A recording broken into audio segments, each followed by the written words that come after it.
Good morning student. Online classes में Vinayak school की ओर से आप सबका स्वागत है। आज हम लहासा की ओर राहुल सांकृत्यायन जो अपना पाठ है वो पढ़ेंगे। लहासा जो तिब्बत की राजधानी है और उसके जो लेखक है राहुल सांकृत्यायन। राहुल सांकृत्यायन का जो जन्म है वो 1893 ईस्वी में हुआ। पंदहा गांव में हुआ, आजमगढ़ पंदहा गांव उत्तर प्रदेश में। इनका पैतृक गांव जो है वो है कनेला। क्या नाम है? कनेला गांव का नाम है। और इनका जो मूल नाम है वो केदार पांडे। क्या नाम है? केदार पांडे। 1930 में केदार पांडे श्रीलंका गए और श्रीलंका जाने के बाद उन्होंने बौद्ध धर्म को ग्रहण कर लिया।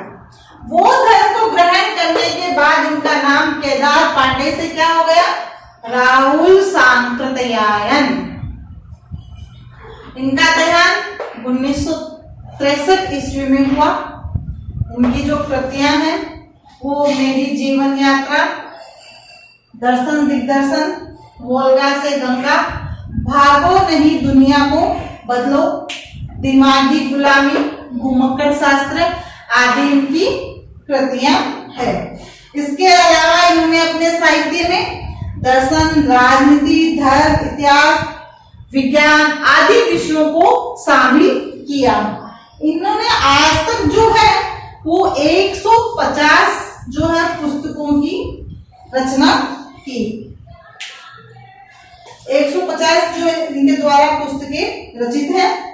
बहुत ही ये लुप्त प्राय सामग्री का उद्धारण कर अत्यंत महत्वपूर्ण कार्य करते थे। ये जो है यात्रा वृतांत अधिक लिखते थे। घुमक्कड़ी शास्त्र रचा, घुमक्कड़ी शास्त्र जो है रचा। घूम कर इन्होंने जो अनुभव किया और जो देखा उसको अपने कहानियों उपन्यासों में जो है लिखा है। और ये जो लहासा की ओर है, इसमें लहासा जो है तिब्बत की राजधानी है। और इसमें जब लेखक 1929-30 में नेपाल के रास्ते से होकर तिब्बत गए थे, बीच में चीन की टुकड़ियां बनी हुई है। और उस रास्ते से जब गए तो वहां का जो दृश्य है उस दृश्य को, वहां के अनुभव को और तिब्बत की संस्कृति है उसको जो है इस पाठ में दिखाया है। उसका जो है हमें ज्ञान करवाया है। तो कल हमने इस पाठ को थोड़ा सा प्रारंभ तो कर दिया था लहासा की ओर। और इसमें जो लेखक है वो तिब्बत गए, नेपाल के रास्ते से होकर गए थे। और वहां पर कोई जाति पाति छुआछूत का भेदभाव जो नहीं है। और वो है एक छोटे से गांव जो है धोड़ला, वहां पहुंच गए हैं। अब हमारा जो है पेज नंबर 26 से हम देखो दूसरे पैराग्राफ से हमें उसमें आगे पढ़ना है। होश हवास दुरुस्त रखते थे, यहाँ तक हम जो पढ़ चुके हैं। इसमें हमने देखा कि जो वहां के थोड़ला जो गांव पहुंचे थे वहां पर जो लोग शाम के 6 बजे के बाद में छड़ पी लेते हैं। और छड़ जो एक नशीला पदार्थ है तो उसको पीने के बाद में वहां के लोग होश हवास में कम रहते हैं। और जब लेखक तिब्बत गए तो उस समय वहां जाने की अनुमति भारतीयों को नहीं थी। तो जो लेखक है वो अपने दोस्त सुमति के साथ छद्म भेष में, भिखारी के छद्म भेष में गए। किसके भेष में गए? भिखारी के छद्म भेष में गए ताकि उन्हें कोई रोके नहीं। अब हम सबसे विकट डांडा थोड़ला पार करना था। डांडे तिब्बत में सबसे खतरे की जगह है, सबसे खतरनाक रास्ता है। 16-17 हजार फीट की ऊंचाई पर है। कितने? 16-17 हजार की जो फीट की ऊंचाई पर ये स्थान है डांडा। के कारण उनके दोनों तरफ मीलों तक कोई गांव गिराव नहीं है। आसपास कुछ गांव नहीं है। नदियों के मोड़ और पहाड़ों के कोनों के कारण बहुत दूर तक आदमी देखा नहीं जा सकता, आदमी दिखाई नहीं दे रहा है। डाकुओं के लिए यही सबसे बड़ी अच्छी जगह छिपने की, क्यों दूर दूर तक नदियों के अलावा पहाड़ों के अलावा कुछ भी दिखाई नहीं देता। केवल पहाड़ों में डाकू आराम से छिपे रह सकते हैं। अच्छी जगह है डाकुओं के लिए तिब्बत में गांव में आकर खून हो जाए तब भी खूनी को सजा भी मिल सकती है, लेकिन इस निर्जन स्थानों में मरे हुए आदमियों के लिए कोई परवाह नहीं करता। इस निर्जन स्थान पर यदि कोई किसी को मार डाले तो वहां पर कोई किसी को जो है सजा नहीं मिल सकती। सरकार खुफिया विभाग और पुलिस तो उतना खर्च नहीं करती और वहां गवाह भी तो नहीं मिल सकता। डकैत पहले आदमी को मार डालते हैं, क्या करते हैं, पहले तो आदमी को मारते हैं, उसके बाद जो सामान होते हैं वो उसके छीन लेते हैं। डकैत पहले आदमी को मार डालते हैं, उसके बाद देखते हैं कि कुछ पैसा है कि नहीं। हथियार का कानून न रहने के कारण यहाँ लाठी की तरह लोग पिस्तौल बंदूक लिए फिरते हैं। ये बात मैंने कल भी बताई थी आपको कि तिब्बत में हथियार का कानून नहीं है, इसीलिए लोग जैसे हमारे यहाँ एक जो लकड़ी बोलते हैं, लाठी जो बोलते हैं, हर घर में मिलती है अपनी सुरक्षा के लिए, वैसे ही वहां के लोग हर घर में बंदूक पिस्तौल हर घर में मिलती है। कोई किसी को मार देता है, उसमें कोई हथियार का कानून नहीं है वहां पे।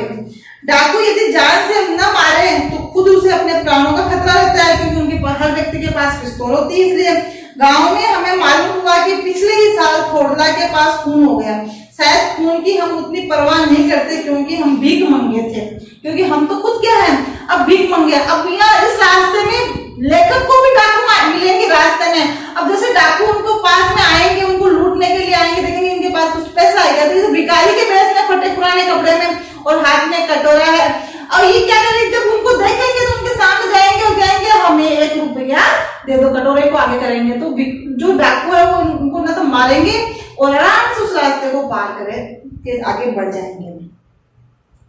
शायद खून की हम उतनी परवाह नहीं करते क्योंकि हम भीख मंगे थे, और जहां कहीं वैसी सूरत देखते टोपी उतार कर जीभ निकाल ली और ऊंची चढ़ाई थी, जो जीभ निकाल ली और कुछ दया करके 1 पैसा कहते भीख मांगते, टोपी को उतार लेते और क्या करते, 1 कटोरा आगे करते, जीभ निकाल के भाई 1 रुपया दे दे, इस तरह से आगे उस कटोरे को करते।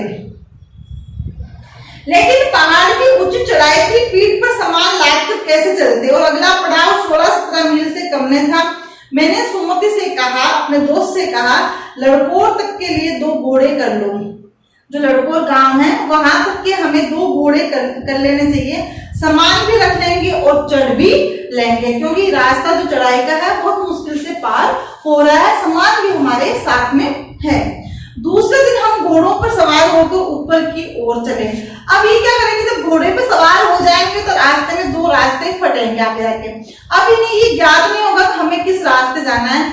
इनका एक घोड़ा क्या करेगा, तेज चलने वाला है, दूसरा घोड़ा धीरे चलने वाला है। अब ये बिछड़ जाएंगे। दूसरे दिन हम घोड़ों पे सवार होकर ऊपर की ओर चले। डांडे से पहले एक जगह चाय पी, एक दुकान आई, वहां चाय पी और दोपहर के वक्त डांडे के ऊपर जा पहुंचे। हम समुद्र तल से 17-18 फीट ऊंचे खड़े थे। हमारी दक्षिण तरफ पूर्व से पश्चिम की ओर हिमालय के हजारों श्वेत शिखर चले गए थे। श्वेत शिखर जो बर्फ के ढके हुए पहाड़ थे। भीटे की ओर दिखने वाले पहाड़ बिल्कुल नंगे थे। बेटा जो गांव है उसकी तरफ के जो पहाड़ है वो एकदम, उस पर कोई हरियाली नहीं, एकदम नंगे थे। न वहां बर्फ की कोई सफेद चादर भी थी, न हरियाली थी, न किसी तरह की हरियाली है, न बर्फ की सफेद चादर। उत्तर की तरफ बहुत कम बर्फ वाली चोटियां दिखाई पड़ी थी। सर्वोच्च स्थान पर डांडे के देवता का स्थान था। डांडे के देवता का जो पत्थरों के ढेर, जानवरों के सींगों और रंग बिरंगे कपड़ों की झंडियों को सजाया गया था। अब देवता पे जो है पत्थर के ढेर बने हुए थे और जानवरों के सींग चढ़े हुए थे। अब हमें बराबर उतराई पर चलना, इतनी जल्दी क्या थी, चढ़ाई थी, अब वापस क्या करना, उतराई पे आना है। चढ़ाई तो कुछ दूर थोड़ी मुश्किल थी लेकिन उतराई बिल्कुल नहीं। शायद 2-1 और सवार साथी हमारे साथ चल रहे थे। मेरा घोड़ा कुछ धीमे चलने लगा। मैंने समझा कि चढ़ाई की थकावट के कारण ऐसा कर रहा है और उसे मारना नहीं चाहता था। धीरे धीरे वह बहुत पिछड़ गया। मैंने दोनों वक्तों की तरह अपने घोड़े पर झूमता हुआ चला जा रहा था। जान नहीं पड़ता था कि घोड़ा आगे चल रहा है या पीछे। जब मैं जोर देने लगा तो वह और सुस्त पड़ा। एक जगह 2 रास्ते फूट रहे थे। मैं बाएं का रास्ता ले 1.5 मील चल गया। लेखक का घोड़ा तो धीरे चल रहा है और दोस्त का घोड़ा तेज चला। वो तो आगे निकल गया, दोस्त दूसरा थका हुआ है घोड़ा, इसलिए मेरा घोड़ा धीरे चल रहा है। अब एक जगह दो रास्ते खुट रहे हैं। अब लेखक को पता नहीं है मुझे किस रास्ते पे जाना है। उन्होंने करीब जो है बाएं रास्ते को पकड़ लिया और 1.5 मील आगे चला गया।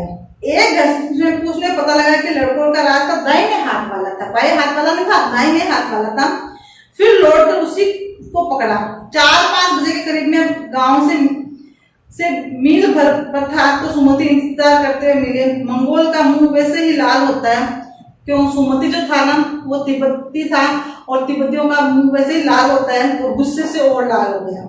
मुंह वैसे ही लाल होता है। अब तो वह पूरे गुस्से में थे। उन्होंने कहा मैंने 2 टोकरी कंडे फूट डाले हैं। कंडे फूट डाले हैं 2 टोकरी कंडे यहाँ जलाकर है जो है अपन बोलते हैं तब करते हैं ना, तो तब कर लिया है। कंडे फूट डाले, 3 बार चाय को गर्म कर लिया है। मैंने बहुत नमी से जवाब दिया लेकिन मेरा कसूर नहीं है। उसको गुस्से पे गुस्सा तो हो ही नहीं सकता, तो लेकिन बहुत नम्रता के साथ कह रहे हैं मेरा कसूर नहीं है मित्र, देख नहीं रहे हो कैसा घोड़ा मुझे मिला है, बहुत धीरे चल रहा है।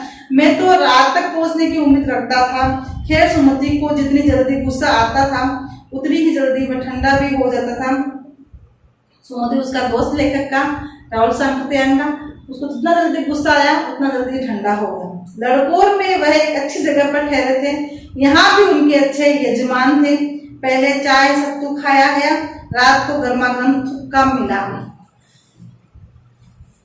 सत्तू जो इन्होंने खाया उसके बाद जो है चाय के साथ और उसके बाद थुक्का मिला। थुक्का जो है हम यहाँ राबड़ी बोलते हैं, वैसे ही वहां के लोग जो है ये आटा वगैरह मिलाकर उसमें सब्जी राबड़ी ही की तरह बनाते हैं, उसमें सब्जी हड्डियां वगैरह डालकर बनाते हैं। हम टिंडली के विशाल मैदान में थे जो पहाड़ों से घिरा हुआ था। टिंडली जो स्थान का नाम है उसके वहां मैदान आ गए हैं चारों और पहाड़ों से घिरा हुआ सा मालूम होता था, जिसमें दूर एक छोटी सी पहाड़ी मैदान के भीतर दिखाई पड़ती है। जहां हम खड़े हैं विशाल मैदान टिहरी के, वहां से हमें छोटी सी पहाड़ी मैदान के भीतर दिखाई पड़ती है। उसी पहाड़ी का नाम है टिहरी समाधि गिरी। टिहरी समाधि गिरी। आसपास के गांव में भी सुमति कितने भी यजमान थे। सुमति वहां का था, उसके वहां यजमान थे। कपड़े की पतली पतली चीरी बत्तियों के गंडे खत्म नहीं हो सकते थे। वहां जो सुमति था वो लाल जो कपड़ा होता है उसकी पतली पतली जो हम चीरी बोलते हैं लीरी को, वो बनाकर उसके गंडे बनाए। और वो वहां जैसे हम क्या करते हैं कि जो ब्राह्मण होते हैं, पंडित जो होते हैं, वो क्या करते हैं अपने यजमान के हाथ पर क्या बांधते हैं, मोली बांधते हैं। हमारे यहाँ क्या बांधते हैं बेटे, मोली बांधते हैं। वैसे ही वहां तिब्बत में लाल कपड़े की जो है चीरी बनाई जाती है, उसका गंडा बना लेते हैं और उसको बांधते हैं। तो सुमति जो था उसके बहुत यजमान थे टिहरी में, और वह उन यजमानों के जो है कपड़े की पतली पतली चिड़ी पत्तियों के गंडे जो बनाए, और वो खत्म नहीं हो सकते, इतने सारे बनाए, क्योंकि बोध गया से लाए कपड़े के खत्म हो जाने पर किसी कपड़े से बोध गया का गंडा बना लेते थे। वह अपने यजमानों के पास जाना चाहते थे। मैंने सोचा ये तो हफ्ता भर उधर ही लगा देंगे, एक हफ्ते तक क्या करेंगे, इधर उधर ही लगा देंगे अपने यजमानों के जाने में। मैंने कहा कि जिस गांव में ठहरना हो उसमें भले ही घंटे बांट दो, मगर आसपास के गांवों में मत जाओ, इसके लिए मैं तुम्हें लहासा पहुंच कर रुपए दे दूंगा। सुमति ने स्वीकार किया। दूसरे दिन हम भरिया ढूंढने की कोशिश की, लेकिन कोई न मिला। सवेरे चल दिए होते तो अच्छा था, लेकिन 10-11 बजे बज गए थे, तेज धूप हो गई, वहां पे उन्हें कोई यजमान नहीं मिला। तिब्बत की धूप भी बहुत कड़ी मालूम होती है, जैसे ठंड बहुत तेज पड़ती है वैसे धूप भी बहुत तेज पड़ती है। थोड़े भी मोटे कपड़े के से सिर को ढाक ले तो गर्मी खत्म हो जाती है। आप 2 बजे सूरज की ओर मुंह करके चल रहे थे। ललाट धूप से जल रहा है और पीछे का कंधा बर्फ हो रहा है। फिर हमने पीठ पर अपनी अपनी चीजें लादी और डंडा हाथ में लिया और चल पड़े। यद्यपि सुमति के परिचित टिहरी में भी थे, लेकिन वह एक और यजमान से मिलना जाते थे। सुमति के साथ थे लेखक, तो सुमति के जहां सुमति रुकता वहीं वो रुक रहे थे। अब टिहरी में यजमान तो थे, लेकिन वो वहां यजमान से मिलना चाहते थे, इसलिए आदमी मिलने का बहाना कर शेखर विहार की ओर चलने के लिए कहा। तिब्बत की जमीन बहुत अधिक छोटे बड़े जागीरदारों में बटी। इन जागीरों का बहुत ज्यादा हिस्सा मठों यानी विहारों के हाथ में है। मठों के हाथ में अपनी अपनी जागीर में हर एक जागीरदार कुछ खेती खुद भी करता था, जिसके लिए मजदूर बेगार में मिल जाते हैं। खेत का इंतजाम देखने के लिए वहां पर भिक्षु भेजता है। बेगार किसे कहते हैं? जागीरदार जो होता है वो खुद भी अपनी जमीन रखता है, खेती करता है। अब जब जागीरदार दूसरों से क्या है जागीर लेता है तो अपनी खुद भी खेती करता है, तो उसमें जो गांव वो उसकी जागीर में जितने मजदूर होते हैं उनसे वो अपने खेत में काम कराता है, उसे कहते हैं बेगार। उसके बदले उन्हें मेहनत नहीं देता, तो जिसके लिए मजदूर बेगार में मिल जाते हैं। खेती का इंतजाम देखने के लिए वहां कुछ भिक्षु भेजा जाता, जो जागीर के आदमियों के लिए राजा से कम नहीं होता। जागीर के लिए आदमी को भेजा जाता और जो वहां के लोग उनसे जागीर लेके आता तो राजा से कम नहीं होता था। शेखर की खेती के मुखिया भिक्षु बड़े भद्र पुरुष थे, वह बहुत प्रेम से मिले।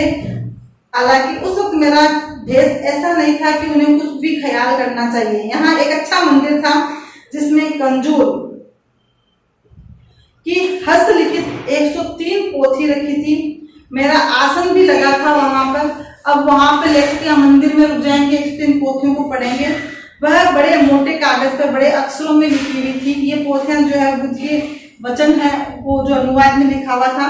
एक एक पोथी 15-15 सेर यानी एक सेर बोलते हैं 1 किलो के वजन से कम नहीं थी। सुमति ने फिर आस पास के यजमानों के पास जाने के बारे में पूछा कि मैं आसपास के यजमानों के यहाँ जाके आ जाऊं क्या? तो लेखक ने कहा हाँ तुम वहां चले जाओ और